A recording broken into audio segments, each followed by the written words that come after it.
So I'm almost at the top here.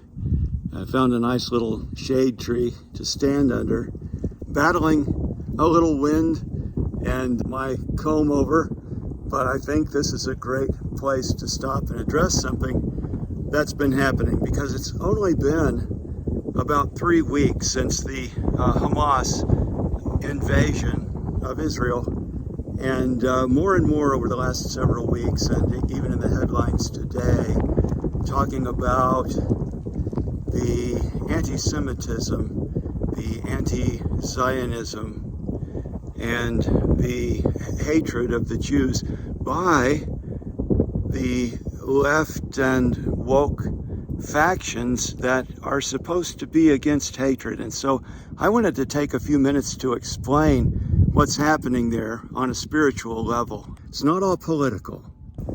It's not rocket science to figure out that the people who hate God also hate God's people, those who are chosen by God, and especially because both Christianity and Judaism use the Old Testament portion of the Bible.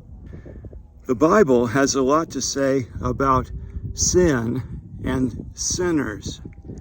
And Jesus said that it was because of sin that many would reject him.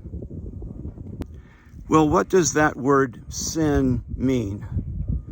Well, it comes from, in the Hebrew and Greek, the idea of missing a mark, and especially in Greek, hamartia, from the word martyr, basically, which means to be a witness or to give a testimony.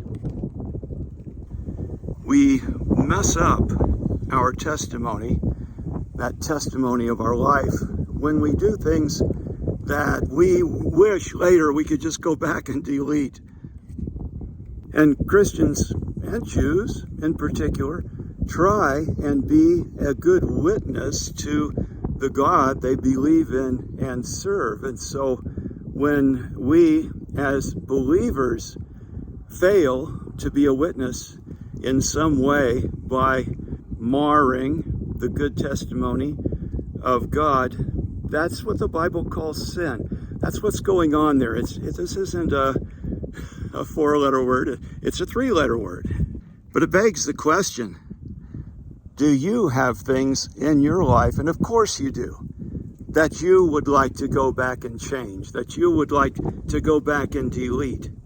And the good news is, the Old and New Testaments speak of forgiveness, that God is a forgiving God. But it's that sin issue that seems like an enigma, like it's a trap, it's an enslavement, it's an addiction that people just don't seem to be able to let go of. And so that's why Jesus said that it's this darkness issue that prevents people from coming to God.